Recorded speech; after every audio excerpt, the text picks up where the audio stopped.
अस्सलामु अलैकुम वरहमतुल्लाहि वबरकातुह। नाज़रीन, कैसे हो? उम्मीद करता हूँ कि आप बखैर व आफ़ियत होंगे। अल्लाह ताला आपको खुश रखे। नाज़रीन, आज ज़िलहिज्जा की 30 तारीख़ है और शाम से नए साल का आगाज़ होगा। मुहर्रम की 1 तारीख़ शुरू होगी।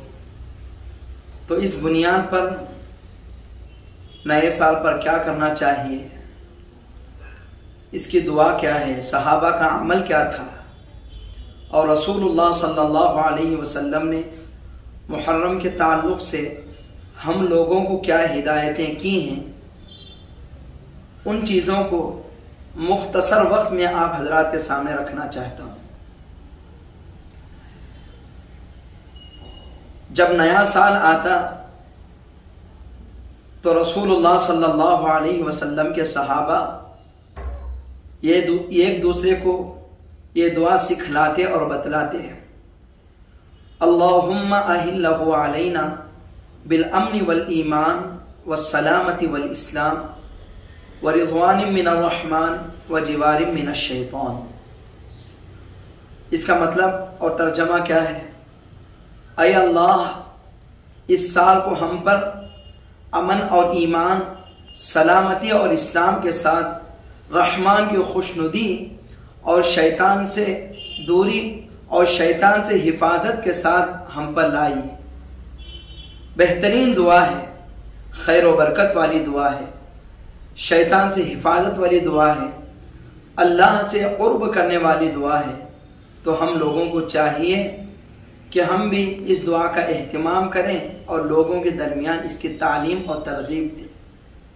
यह पहली बात है। दूसरी बात, इस माह मुबारक के ताल्लुक़ से जनाब मोहम्मद रसूलुल्लाह सल्लल्लाहु अलैहि वसल्लम ने हम लोगों को जिन बातों की हिदायत की है और जिन उमूर की हिदायत की है वह 2 चीज़ें हैं।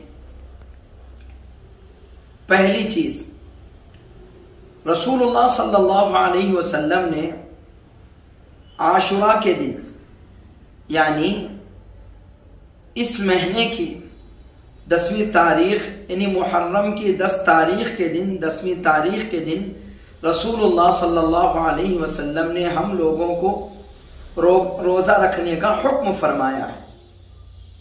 हदीस पाक में आता है, जनाब मुहम्मद रसूलुल्लाह सल्लल्लाहु अलैहि वसल्लम ने फरमाया कि मुझे अल्लाह की ज़ात से उम्मीद है, जो आशुरा यानी 10वीं मुहर्रम का रोज़ा रखेगा, अल्लाह ताला उसके बदले गुज़िश्ता 1 साल के गुनाह मुआफ़ फरमा देंगे।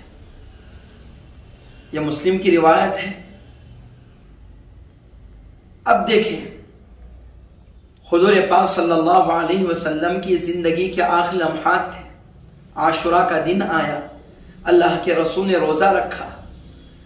फिर अल्लाह के रसूल ने यह फरमाया कि अगर मैं आइंदा साल जिंदा रहूं और आशुरा का रोज़ा रखूं तो 1 दिन पहले और 1 दिन या 1 दिन बाद का रोज़ा रखूंगा।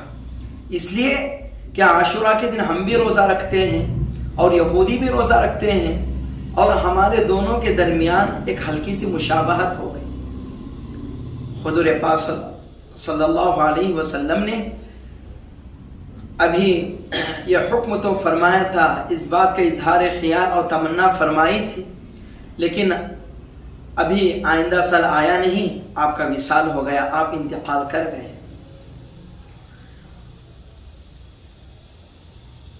अब यहूदी लोग इस दिन क्यों रोज़ा रखते हैं? उसकी वजह यह है कि अल्लाह ताला ने कौम बनी इसराइल को हज़रत मूसा अलैहिस्सलातु वस्सलाम के ज़रिए से इस दिन फ़िरऔन से नजात अता फरमाई थी। उसके शुक्राने के तौर पर यहूदी इस दिन रोज़ा रखते हैं। अब हज़रात फ़ुक़हा इकराम फरमाते हैं, हुज़ूर पाक सल्लल्लाहु अलैहि वसल्लम की तमन्ना और आपके हुक्म के मुताबिक जो बंदा आशुरा का रोज़ा रखे तो उसको चाहिए कि या तो 9वीं का रोज़ा उसके साथ मिला ले या तो 11वीं का रोज़ा उसके साथ मिला ले।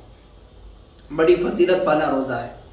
अगर कोई तन्हा 1 रोज़ा रखेगा हजरात फुक़हा किराम फरमाते हैं मकरूही तंज़ीही है, यानी गुनाहगार तो नहीं होगा, लेकिन अल्लाह के नबी की एक तमन्ना थी उसको छोड़ने वाला वो हो जाएगा। और दूसरी बात, रसूलुल्लाह सल्लल्लाहु अलैहि वसल्लम ने इस महीने के मुतालिक जो फरमाई है, जो हुक्म फरमाया है, वो आशुरा के दिन अपने अहल इयाल पर खर्च करना है। अगरचे सनद के एतबार से यह हदीस ज़ईफ है, लेकिन इसके अमल करने में कोई हरज नहीं है, यानी गुंजाइश है। हदीस क्या है? जनाब मोहम्मद रसूलुल्लाह सल्लल्लाहु अलैहि वसल्लम ने फरमाया, जो शख्स आशुरा के दिन यानी 10वीं मुहर्रमुल हराम के दिन अपने अहल इयाल पर फराखी से खर्च करेगा, अल्लाह ताला साल भर उसके माल में उसात फरमाएगी। बड़ी फजीलत की बात है। लिहाजा आदमी को चाहिए अपने उसात के मुताबिक अपने अहल खाना पर और दिनों के मुकाबले में थोड़ा ज्यादा खर्च कर दे, उनको खुश कर दे। एक और बात है, हज़रत मुफ्ती शफी उस्मानी साहब रहमतुल्लाहि अलैहि ने जवाहिरुल फ़िक़्ह के अंदर लिखा है, यकुम मुहर्रमुल हराम, यानी मुहर्रमुल हराम की एक तारीख का, पहली तारीख का यह अमल और वजीफा है।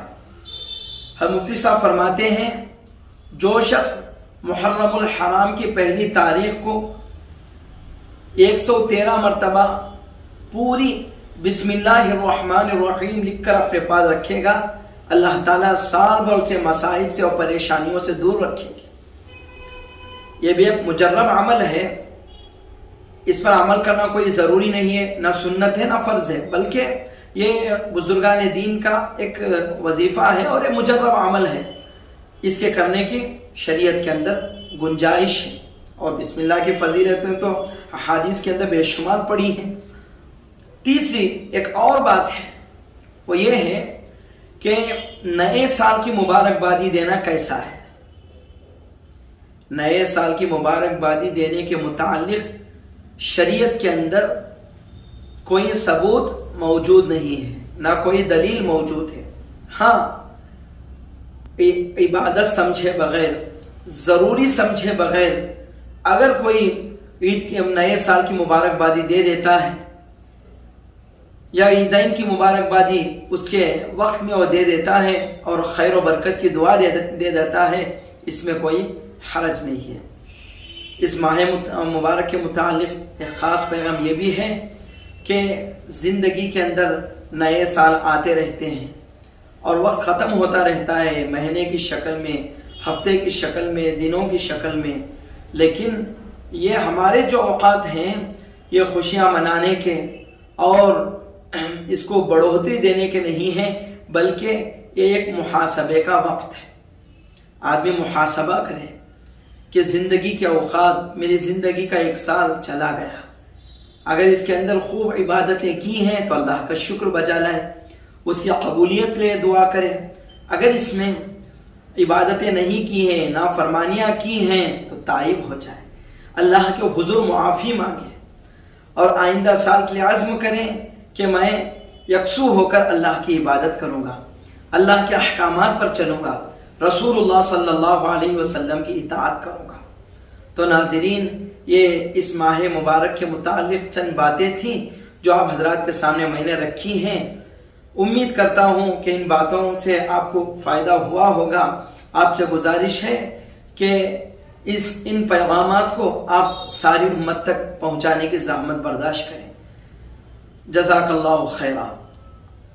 अल्लाह से दुआ है अल्लाह ताला पिछले साल में जितने आपसे इबादतें हुई हैं उसे कबूल फरमाए, जितने गुनाह हुए हैं अल्लाह उसे मुआफ़ फरमाए और बक़िया ज़िंदगी नदामत के साथ अल्लाह के अहकामात पर चलने और रसूलुल्लाह सल्लल्लाहु अलैहि वसल्लम की सुन्नतों की इताअत करने कि अल्लाह मुझे और आपको तौफ़ीक़ अता फरमाए।